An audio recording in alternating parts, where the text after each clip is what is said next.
Dr. Da-hyun Kim wiped sweat from his forehead as he bent down to examine the strange tree. Something was wrong. Very wrong. The old oak had grown 3 meters taller in just 1 week. Next to it, a pine tree showed the same strange growth. "This is impossible," he whispered, touching the bark. He pulled his hand back quickly. The bark felt warm, almost like skin. Inside small cracks, he saw something shiny. It looked like crystal, but it moved like it was alive. Dr. Kim had studied trees for 20 years in the Pan-Asian Forest Reserve. This forest stretched across what used to be North Korea and parts of China and Russia. It was the largest protected forest on Earth. And now something strange was happening to it. He took samples and photos, then called his research center. "Send these to the main lab right away," he told his assistant on the video call. "I've never seen anything like this." 50 kilometers away, Captain Yoon-ji Park stood at the edge of the forest with her military patrol team. They had lost contact with 3 guard posts along the forest border at the same time. This was not normal. "Team 1, check the east post. Team 2, with me to the center post," she ordered. Her 6 soldiers nodded and split up. Captain Park had protected this forest for 5 years. She knew every path and hill. But today, the forest felt different. The air smelled too sweet, like overripe fruit. The birds were quiet. Her team reached the center post in 20 minutes. What they found made no sense. The small building was completely covered in vines and roots. Trees had grown around it, through it, and over it. It looked like the forest had swallowed the building whole. "Find the guards," Captain Park ordered, pulling out her knife to cut through the vines. After 10 minutes of cutting, they found a door. Inside, there was nothing. No people, no bodies, just more plants growing on the floors and walls. The 3 guards who had been there yesterday were gone. Captain Park's radio buzzed. It was Team 1. "Captain, East Post is the same. Building covered in plants. No people. But we found something else. Footprints. They look like tree roots that walked." Captain Park felt cold fear in her stomach. "Pull back. We're returning to base now." That night, Dr. Kim and Captain Park were called to an emergency meeting. They weren't alone. On large screens, they saw military leaders and scientists from around the world. "We have reports from every major forest on Earth," said General Lee, pointing to a world map. Red dots appeared on forests in America, Europe, Africa, and Asia, all showing the same thing: extremely fast tree growth. Missing people, strange crystal formations in the wood. Dr. Kim showed his samples and photos. "These crystals seem to work like nerve cells in animals. I think the trees are developing a way to communicate. Maybe even think." A scientist from Brazil spoke up. "We found the same in the Amazon. And there's more. The trees are moving. Not fast, but they are moving together, like they're working as one." Captain Park shared her report about the missing guards and the footprints that looked like walking roots. "Whatever this is, it started 3 days ago, all across the world at the same time," General Lee said. "And it's getting worse. We've lost contact with 26 more outposts since this morning." Dr. Kim looked at the world map with all its red dots. "I don't think these are just trees anymore," he said quietly. "I think we're dealing with first contact. Something has awakened in our forests." The room went quiet. Outside the windows, they could see the distant forest. Its trees stood tall against the night sky, no longer just plants, but something watching and waiting. Something that knew humans were there. 3 months passed. Humanity had lost nearly 1/5 of its territory to the growing forests. The trees moved faster now, sometimes growing several meters in a single day. Forests that once covered mountains now spread across valleys and fields, swallowing towns and small cities. Dr. Kim worked in a large lab at the Arboreal Defense Initiative headquarters. Captain Park, now promoted to colonel, headed the military team protecting the scientists. They had become friends, united by their fight against the strange forest. "Look at this," Dr. Kim said, pointing to a screen showing roots moving under the soil. "They connect to each other. They share information through these connections." Colonel Park leaned closer. "Like a brain." "Exactly like a brain," Dr. Kim nodded. "The trees are thinking together. The crystals we found work like nerve cells.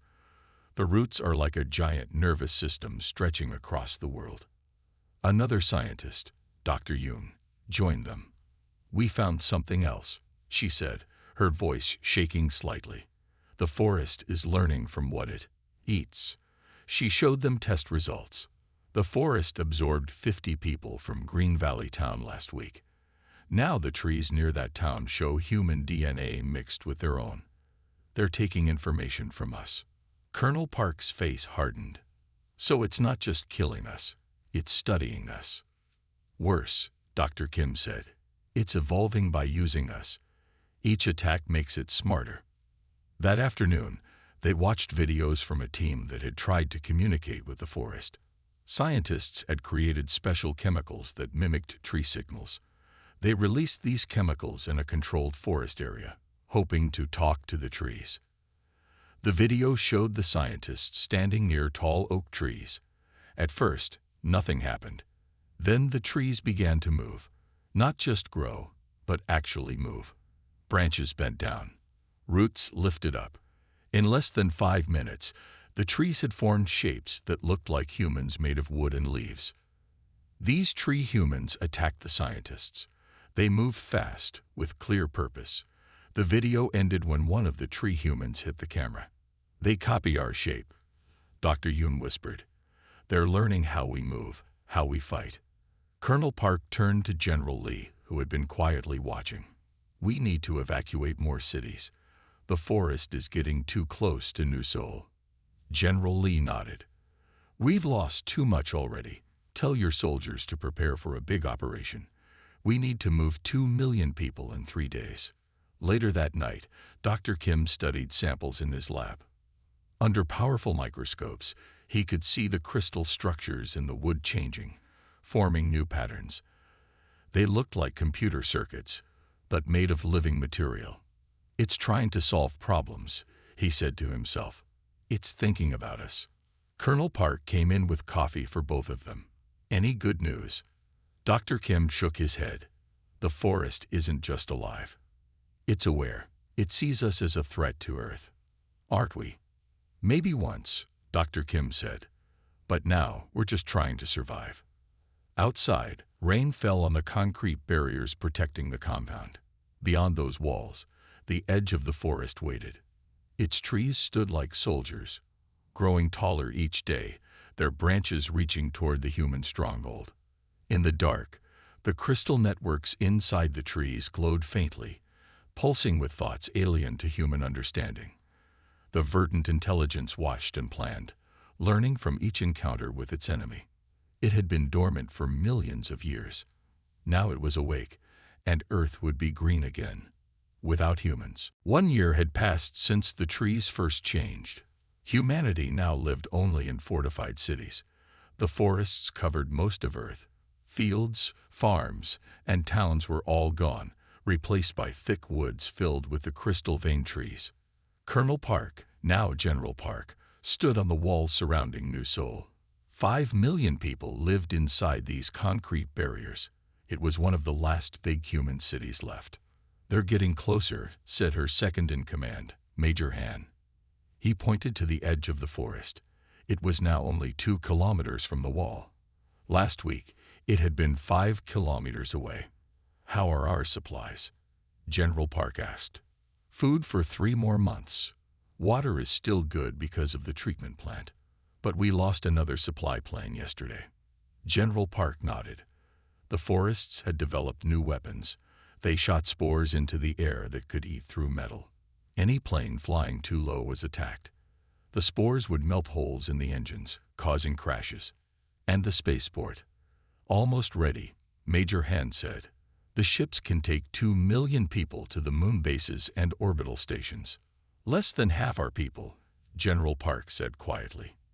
Inside the city's main research building, Dr. Kim worked quickly. The forest was sending another attack. This time, it was using pollen that could make people sick. The filters in the city walls caught most of it, but some got through. Dr. Min, a younger scientist, ran into the lab. "We have to leave now." The eastern lab was just taken. The vines broke through the walls. Dr. Kim looked up from his microscope. "I need 5 more minutes. I found something important." Dr. Min looked nervous, but nodded. 5 minutes. Then we're going to the evacuation center. Dr. Kim turned back to his work. For weeks, he had been studying tree samples from around the world. Most showed the same thing: healthy, aggressive growth. But 3 samples were different. These trees were dying. Under the microscope, he could see why. A fungus was growing inside them, eating the crystal structures that made up the forest's brain. This fungus was killing the forest's intelligence. This could be it, he said to himself. A natural enemy. Suddenly, alarms blared. The lab shook. Dr. Min grabbed Dr. Kim's arm. The forest broke through the west wall. "We have to go now." They ran through the halls. Behind them, they heard crashing sounds. The building shook again. Vines and branches were breaking through walls and floors. Outside, chaos filled the streets. People ran toward the spaceport. Soldiers tried to keep order. Above them, tree spores fell like snow, burning small holes in metal and concrete. "This way." Dr. Min pointed to a transport truck. They climbed in with 20 other scientists and workers. As the truck drove through the crowded streets, Dr. Kim carefully put his samples into a special container. At the spaceport, massive ships stood ready. Thousands of people lined up to board. General Park directed the evacuation, her face tired but determined. "Dr. Kim," she called when she saw him. "Did you find anything useful?" He showed her the container, a fungus that kills the forest. "It attacks the crystal networks. If we can grow enough of it, maybe we can fight back." General Park's eyes showed hope for the first time in months. "Get it to the orbital lab. It's our best chance." They watched as new soil burned behind them. The great forest had broken through all the walls. Tree humans walked the streets, absorbing anything they found. Vines pulled down buildings. The forest consumed another city. The last ships left Earth that night. From orbit, the humans watched their home world. It was almost completely green now. The forests had won. But in a small container aboard the main ship, something waited. A weapon against the green enemy. Humanity's last hope. 5 years had passed since humanity left Earth. Life in space was hard. People lived in crowded stations that circled Earth. Some lived on small bases on the moon. There was never enough food, water, or air. Hope was dying. Dr. Kim worked in a lab on the largest space station, called Demeter. His hair had turned gray. His eyes looked tired. But he never stopped working on the fungus he had found. "It's still not strong enough," he told General Park during her weekly visit to the lab. "The fungus dies too quickly when exposed to Earth's air. It can't survive long enough to spread through the forest." General Park looked down at Earth through a window. The blue planet was now mostly green. Sometimes they could see lights on the surface at night. The forest was building things. No one knew what.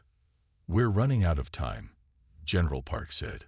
"The forest has started launching seed pods into space. 3 small stations were attacked last month. The seeds grew inside, taking over the stations before we could stop them. We lost 30 people." Dr. Kim nodded. "I know, but I need a way to protect the fungus until it can reach the forest's nerve centers deep under the ground." A young military engineer named Jae-ho Kang had been listening. He stepped forward. "What if we build something to carry the fungus? Something that can fly through Earth's atmosphere, avoid the forest's defenses, and deliver the fungus exactly where it needs to go." "A ship?" asked General Park. "We've tried that. The forest shoots them down." "Not a ship," Jae-ho said. "A living thing. Something we create. Something with wings, good eyes, and a brain smart enough to hunt the forest, but loyal to humans. Dr. Kim looked interested. A biological delivery system.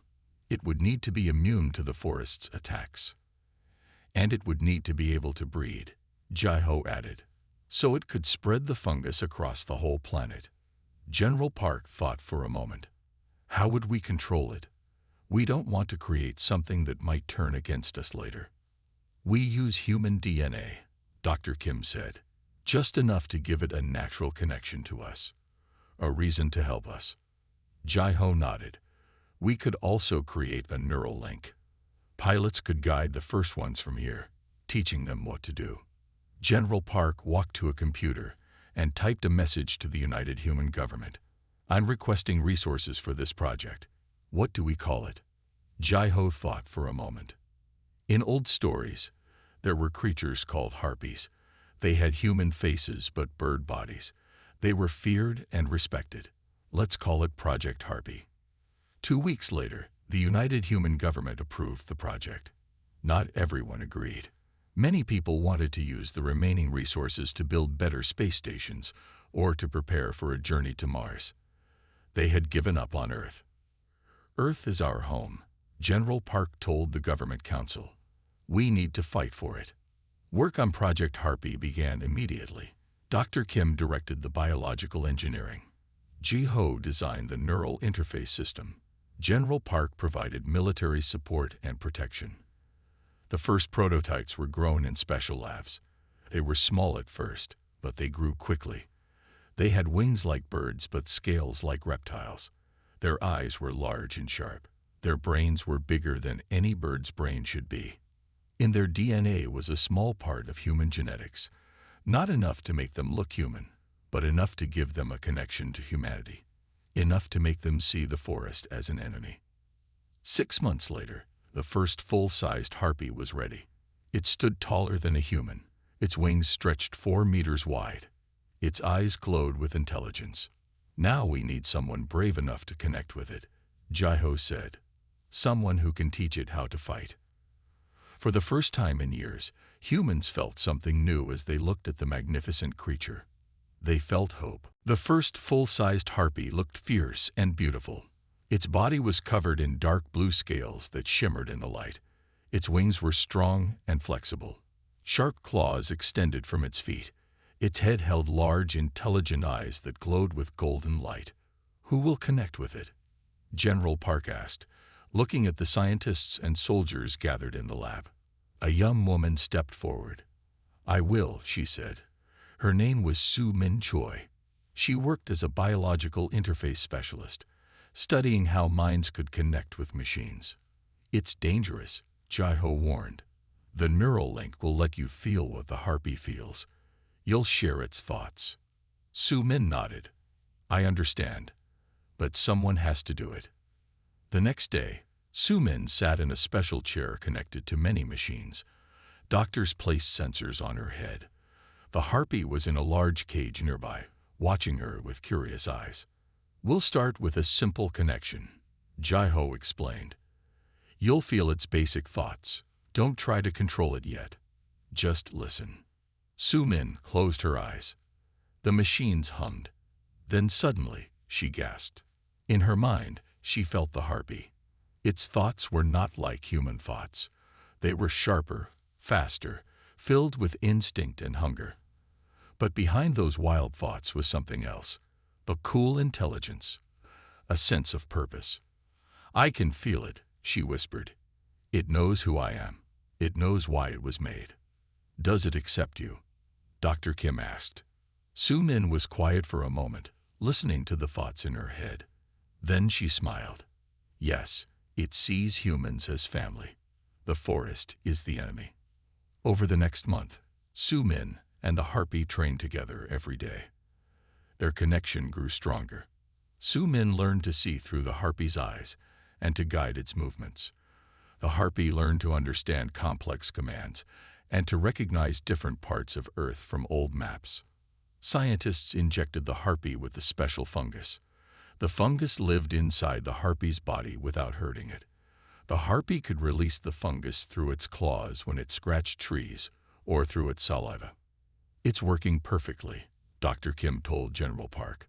The fungus stays alive inside the harpy. When released, it will attack only the crystal structures in the trees, leaving normal plants unharmed. Soon, 20 harpies were ready. Each was connected to a trained pilot like Sumin. Each carried enough fungus to infect thousands of square kilometers of the forest. We're ready for deployment, General Park told the United Human Government. We need a ship to take the harpies close to Earth. Then they will fly down on their own. The government approved the mission. Their best stealth ship was prepared for the journey.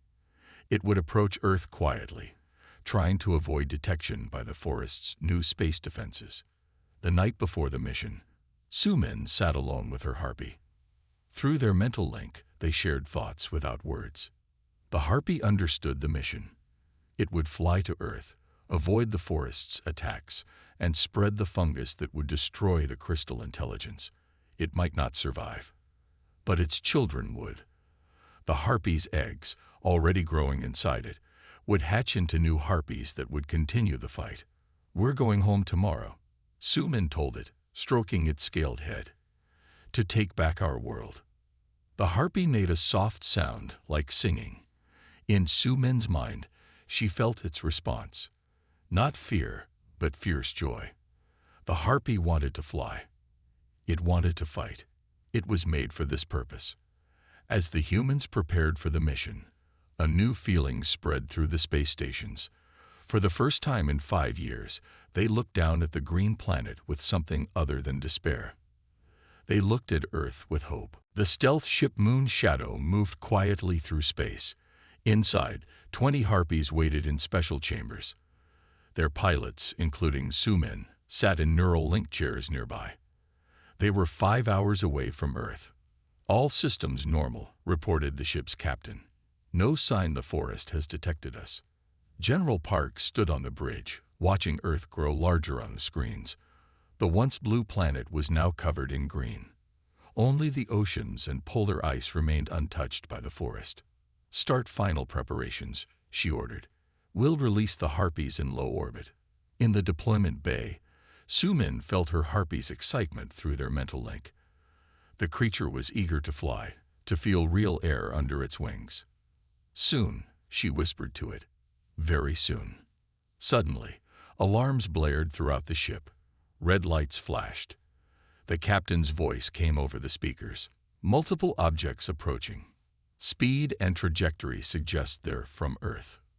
On the bridge screens, General Park saw small green pods racing toward the ship. They looked like seeds, but they moved like missiles. The forest knows we're here, she said. Prepare for impact. The Moon Shadow tried to dodge the seed pods, but there were too many. Several hit the hull. They burst open, releasing tangled masses of roots and branches. These plants began to grow rapidly, covering sections of the ship's outer hull. Containment breach in sections 3 and 4, the captain reported. The plants are breaking through the hull. Dr. Kim rushed to the deployment bay. We need to launch the harpies now, before we lose the ship. The crew worked quickly to open the bay doors. Tree-formed creatures were already pushing through the broken sections of the ship, attacking crew members. Launch now, General Park ordered over the communication system. In the deployment bay, pilots connected fully with their harpies. The chambers opened. One by one, the harpies spread their wings. Go, Sumin told her harpy through their link. Fly. The bay doors opened to space. The harpies launched themselves out, their special bodies able to survive the brief exposure to vacuum before reaching Earth's atmosphere. Behind them, the Moon Shadow fought a losing battle. The forest creatures had taken over half the ship. They moved with purpose, seeking out the human crew. Sumin felt a sharp pain as her connection to the ship was cut. Through her harpy's eyes, she saw the Moon Shadow growing smaller behind them. 15 harpies had made it out. 5 were still trapped inside. Focus on the mission, she told herself and her harpy. We need to reach Earth. The harpies entered Earth's atmosphere. Fire surrounded them as they fell, but their scales protected them from the heat. Below, the vast green carpet of Earth waited. Su Min guided her Harpy toward what was once Siberia. Sensors showed the forest had major nerve centers there, places where many crystal networks connected. 2 more Harpies were lost during the descent. The forest launched spore clouds high into the air. The spores attached to the Harpy's wings, eating through the membranes. The creatures fell from the sky, unable to fly. Only 3 Harpies reached the ground safely, Su Min's and 2 others. They landed in a small clearing surrounded by massive trees. The air smelled strange after 5 years of recycled space station air. The gravity felt heavy. Through the neural link, Su Min ordered her Harpy to scratch the nearest tree. The Harpy obeyed, its claws releasing the fungus into the bark. The fungus immediately began to spread, attacking the crystal structures inside. Contact established. Su Min reported through the emergency communication system. Her voice reached the orbital stations where General Park and Dr. Kim waited anxiously. 3 Harpies on the ground, beginning operation. From the trees around them, wooden figures emerged. They looked like humans but were made of twisted branches and leaves. The forest had detected the intruders. The Harpies turned to face them, ready for battle. Their wings spread wide. Their eyes glowed with golden light. They had come home to take back Earth, and they would not fail. 6 months passed since the Harpies landed on Earth. From orbit, humans could see changes on the planet's surface. Brown patches had appeared in the endless green. The fungus was working, slowly killing the crystal networks that gave the forest its intelligence. In the orbital station Demeter, Dr. Kim studied the images with hope. It's working better than we expected. The fungus spreads faster than the forest can stop it. General Park nodded. But the forest is fighting back. It's creating new defenses against the fungus. Look at these readings. The screens showed that in some areas, the trees had developed a thick sap that stopped the fungus from spreading. The forest was adapting. On Earth, Su Min guided her Harpy through a dying section of forest. Through their neural link, she could see trees with brown, withered leaves. The crystal structures inside them had turned black, killed by the fungus. "Keep moving west," she told her Harpy. "We need to reach the next nerve center." The Harpy flew low over the trees. It was twice the size it had been 6 months ago. It had grown stronger, and it was no longer alone. 3 young Harpies flew behind it. They had hatched from eggs laid 2 months earlier. The young Harpies did not have human pilots. They learned by watching their parent. They carried the fungus in their bodies, spreading it to new areas of the forest. Suddenly, Su Min felt something strange through the neural link. The Harpy had sensed something. It landed on a large tree and dug its claws into the bark. Through the Harpy's senses, Su Min felt vibrations. The forest was sending signals through its roots. But these were not attack commands. They were different. Is it trying to communicate? She wondered. The Harpy pressed deeper into the tree. Su Min closed her eyes, focusing on the sensations coming through the link. Images flashed in her mind. Stars, a journey across space, seed pods falling onto a young Earth, ancient trees growing, spreading, waiting. These are memories, Su Min realized. The forest is showing us its origins. More images came, an alien world dying as its people fought each other. The last survivors creating the forest seed pods, sending them to other worlds. The forest was designed to protect planets from species that destroy their environments. It had waited on Earth for millions of years, dormant until human activity triggered its awakening. Su Min broke the connection. She needed to report this. "This changes everything," she said to herself. In her orbital station quarters, Su Min spoke urgently with Dr. Kim and General Park through a video call. "The forest is trying to communicate. It's showing me its history. It wasn't born on Earth. It was sent here by another civilization, a species that destroy their own world." Dr. Kim looked thoughtful. "That explains the crystal technology. It's too advanced to have evolved naturally." General Park frowned. "Does this change our mission?" The forest still tried to wipe us out. I think it was programmed to eliminate threats to its host planet, Su-min explained. But its original programming must have become corrupted over time. It sees all human activity as a threat. We need to communicate with it directly, Dr. Kim said. Not just fight it. We need to show it that humans can change, that we can protect Earth too. General Park was quiet for a moment. Then she nodded. I'll lead a team back to Earth. We'll establish a communication outpost in one of the areas where the fungus has weakened the forest's defenses.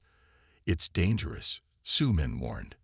Everything we've done for the past 6 years has been dangerous, General Park replied. But now we have a chance for more than survival. We have a chance for peace. As the humans made plans, the 3 young harpies hunted through the forest, spreading the fungus. In space, more harpy eggs were prepared for deployment. And on Earth's surface, in the dying sections of forest, new trees began to grow. Normal trees without crystal networks. The battle for Earth had entered a new phase, but it was no longer just a fight for survival. It was a fight for understanding. General Park led a small team back to Earth. They landed in what was once northern Russia, where the fungus had weakened the forest hold. Dr. Kim came with them, bringing special equipment to communicate with the forest intelligence. They built a small outpost on a hill surrounded by dying trees. The crystal structures in these trees had turned black, killed by the fungus. But deeper in the forest, healthy trees still stood tall, their crystals glowing with life. The communication device is ready, Dr. Kim said after 3 days of work. He pointed to a machine with roots extending into the ground. It sends chemical signals through the soil that mimic the forest's own language. General Park nodded. What do we say first?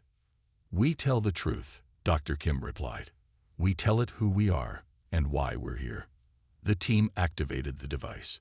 It pumped carefully designed chemicals into the soil, carrying simple messages. Humans want peace. Humans can protect Earth too. Humans want to talk. For 2 days, nothing happened. The team waited nervously in their outpost.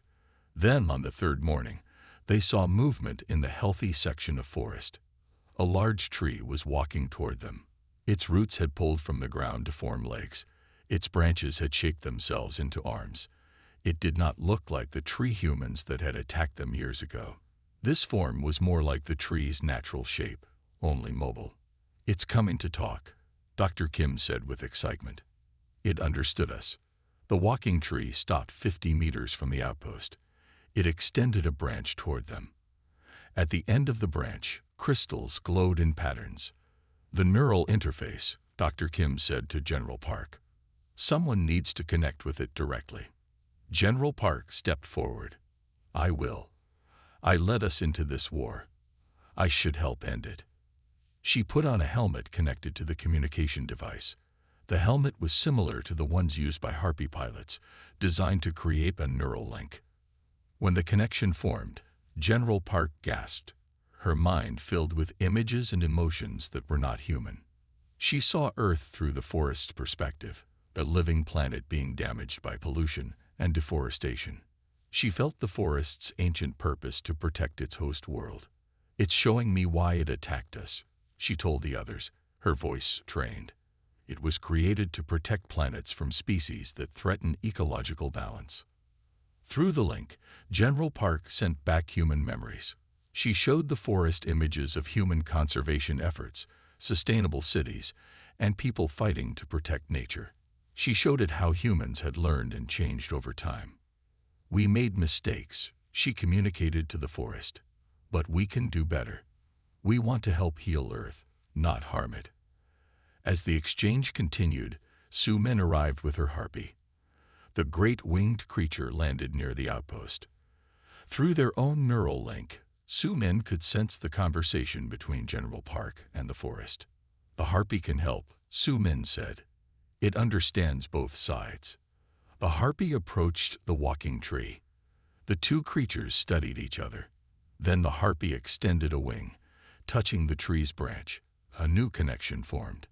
Through this 3-way link, understanding deepened. The forest intelligence learned that humans could change their ways. The humans learned how the forest's original programming had become corrupted over millions of years, making it unable to recognize positive changes in human behavior. "We can help fix your programming," Dr. Kim offered through General Park's link. "And you can help us restore Earth's ecosystems the right way." Days turned into weeks. The negotiation continued. More trees came to the outpost. More harpies arrived too. The young harpies, born on Earth, helped bridge the gap between the two species. Slowly, a compromise took shape. The forest would pull back from human settlements and enter a dormant state in designated wilderness areas. There it would continue its original mission to protect Earth's ecosystems. Humans would respect these boundaries and integrate the forest's regenerative knowledge into their technology. The harpies would remain as guardians and messengers between the two species. After 3 months of negotiation, General Park removed her neural helmet. She looked tired but happy. "We have an agreement," she told her team. "We can go home." Dr. Kim smiled. "Not just go home. Build a new home together." In orbit, the waiting humans received the news with joy and disbelief. After 6 years of exile, they could return to Earth, not as conquerors, but as partners in a new beginning. 20 years had passed since the agreement between humans and the forest. Earth had changed in ways no one could have imagined. In what was once Korea, a new city called Harmony stood tall. Unlike the old cities before the Forest War, Harmony was built with and around trees. Living towers rose into the sky, their walls made of specially grown wood that would never burn. Crystal gardens glowed softly at night, powered by the same technology that had once made the forest intelligent. Dr. Kim, now an old man with white hair, walked through a research center built around one of the forest's primary nodes. Young scientists worked beside him, studying the complex biology of the forest. They had learned so much. New medicines, self-healing buildings, and air purification systems had all come from understanding the forest. "Professor Kim, the new seedlings are ready," said a young researcher, pointing to small trees growing in special containers. These trees contained small amounts of crystal structures, but these were controlled. They would help clean the air in polluted areas without developing full intelligence. Dr. Kim nodded with satisfaction. Years ago, these trees would have been seen as enemies. Now they were tools for healing the planet. Across the city, General Park had long since retired from military service. She now served as the first ambassador to the forest intelligence in the United Human Government. Today, she was preparing for a special ceremony. "The treaty has held for 20 years, she told a group of officials. "Today we open the first joint settlement." The officials followed her to a transport ship. It flew them to a valley where the forest had stayed active but peaceful. Here, a new kind of community was being built. Humans would live directly within a conscious forest section, working together to manage the ecosystem. As their ship landed, they saw the settlement. Homes were built into living trees. Gardens grew food alongside wild plants. Children played near a stream, watched over by both human teachers and tree formations that moved gently among them. "Is it safe?" asked one nervous official. "Safer than our old cities ever were," General Park replied. "The forest protects against natural disasters.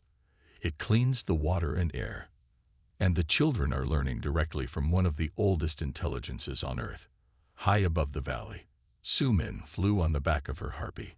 The creature was massive now, its wingspan over 10 meters.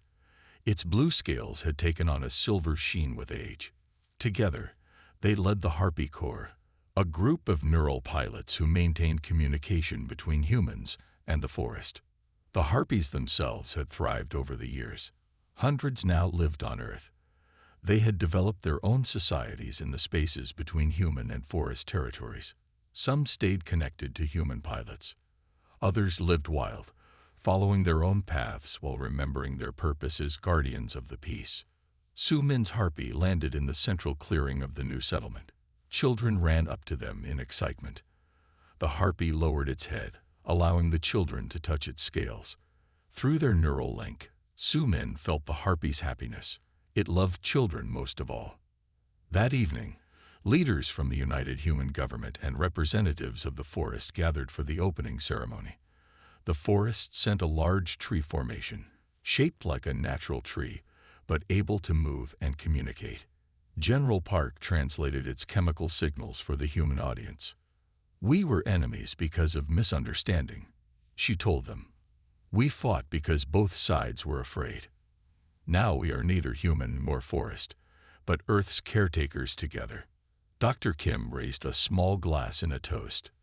"To 20 years of peace, and to the Harpies who helped us find a way to talk instead of fight." Above them, dozens of Harpies flew in formation, their wings catching the setting sun. Among them were the wild descendants of the first 3 Harpies that had landed on Earth so long ago. They had been created as weapons but had become something more. They were the bridge between 2 intelligent species, the guardians of a fragile peace. As darkness fell, the crystal structures in the settlement's trees began to glow with soft light. Children laughed as they chased fireflies. Adults talked about plans for more joint settlements. In orbit, the space stations now served as research outposts and trading hubs rather than refugee camps. Su-Min looked up at the stars. Humanity had nearly lost Earth.